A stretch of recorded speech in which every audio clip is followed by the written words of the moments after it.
Act 2, Scene 2 of Julius Caesar is set in the home of Caesar and Calpurnia. The scene begins with Caesar pacing around his house, unable to rest because his wife, in her sleep, repeatedly talks in a panic of Caesar's murder. Leading up to this scene, Cassius had actively been influencing Brutus's stance on Caesar. He has convinced him that Caesar must die for the sake of Rome's people. In his effort to persuade Brutus, Cassius wrote falsified letters pretending to be citizens of Rome who are afraid of Caesar's rise to the throne. Caesar is depicted as an unworthy king by Cassius and Brutus because of his poor physical health and lack of honor. Caesar suspects that danger may be approaching because of the soothsayer who called out for him and repeated the lines, "Beware of the Ides of March." Enjoy the following amateur production of Act 2, Scene 2 and 3, as Caesar deliberates on the pressing decision which must be made on whether to attend the Senate or not, with the lingering threat that his life may be at risk.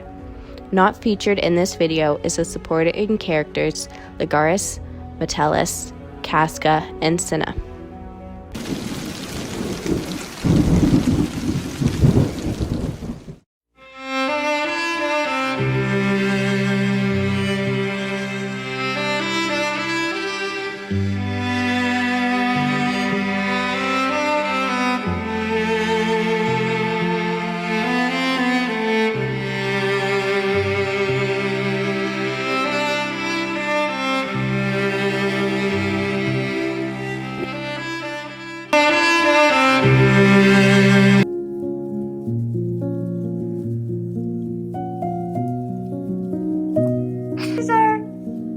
Caesar!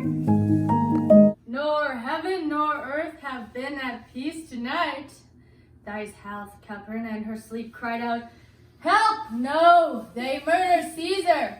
Who's within?" My lord. Go bid the priests, do priests present sacrifice, and bring me their opinions of success. I will, my lord. What mean you, Caesar? Think you to walk forth? You shall not stir out of your house today. Caesar shall forth the things that threaten me. Never near looked, but on my back when they shall see the face of Caesar. They are vanished. Caesar, I never stood on ceremonies, yet now they fright me. There is one within. Besides the things that we have heard and seen, recounts most horrid sights seen by the watch. Lioness hath dwelt in the streets, and graves have yawned and yielded up their dead. Fierce fury war clouds in ranks and squadrons, and right form of war, which drizzled blood upon the Capitol. The noise of battle hurtled in the air. Horses did neigh, and dying men did groan, and ghosts did shriek and squeal about the streets. O Caesar, these things are beyond all use, and I do fear them. What can be avoided, whose end is purposed by the mighty gods? Yet Caesar shall go forth for these predictions. Are the world in general as When beggars die, there are no comets seen. The heavens themselves blaze forth the death of princes. cowards die many times before their deaths? The valiant never taste of death but once. All of the wonders that I yet have heard, it seems to me the most strange that men should fear, seeing that death a necessary end will come when it will come. What say thou, Auguras? They would not have you stir forth today, plucking the entrails and offering forth. They could not find a heart within the beast. The gods do this in shame of cowardice. Caesar should be a beast, without a heart. If he should stay at home today for fear, no, Caesar shall not. Danger knows full well that Caesar is more dangerous than he. We are two lions, littered in one day, and I the elder and more terrible, and Caesar shall go forth.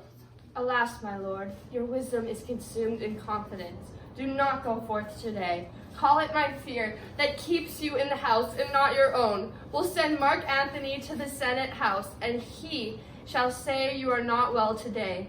Let me, upon my knee, prevail in this. Mark Antony shall say I am not well, and for thy humor, I will stay home.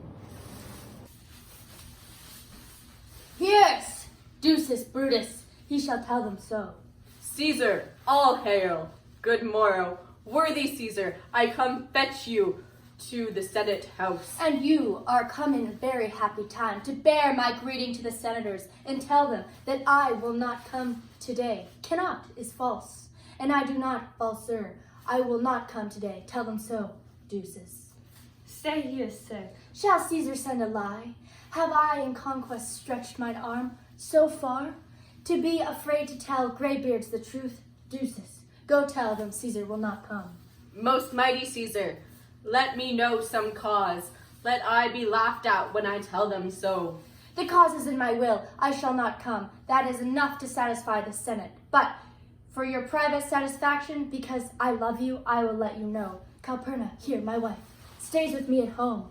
She dreamt tonight that she saw my statue, which like a fountain with 100 spouts did run pure blood, and many lusty Romans came smiling and did bath their hands in it, and these does she apply for warnings and portents and evil image, and I stay on her knee, hath begged that I will stay at home today. The dream is all misinterpreted. It was a vision fair and fortunate.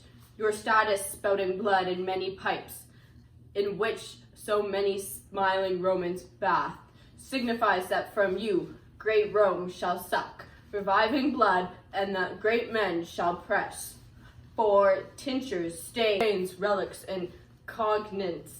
This is Calpurnia's dream is signified. In this way you have well expounded it. I have, when you have heard what I can say. And I know now the Senate have concluded to give you this day a crown to mighty Caesar.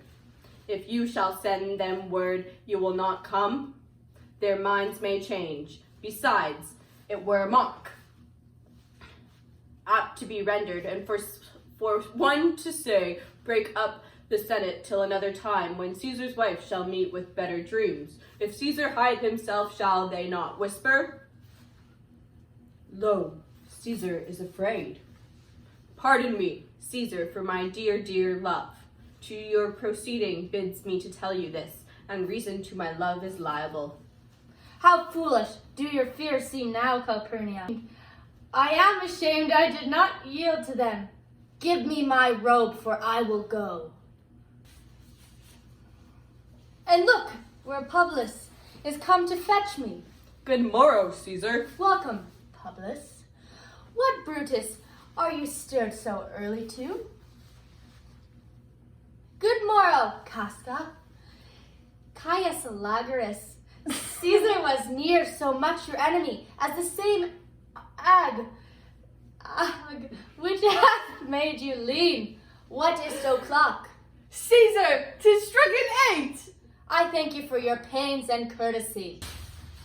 See, Antony, that reveals long o' nights, is notwithstanding up. Good morrow, Antony. So, to most notable, Caesar. Bid them prepare within. I am to blame to be thus waited for. Now, Cinna. Now, Metellus. What, Trebonius? I have an hour's talk in store for you. Remember that you call on me today. Be near me, that I may remember you. Caesar, I will.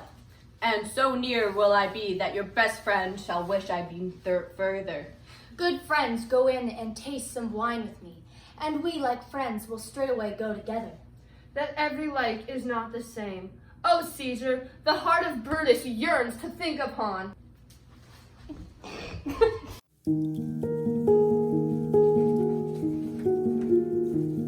Caesar, beware of Brutus. Take heed of Cassius. Come not near Casca. Have an eye to Cinna. Trust not. Trebonius, mark well Metellus Cimber. Ducis Brutus loves thee not. Thou hast wrong Caius Ligarius. There is not one mind in all these men, and it is bent against Caesar. If thou be'st not immortal, look at you. Look at you, security gives way to conspiracy. The mighty gods defend thee, thy lover, Artemidorus.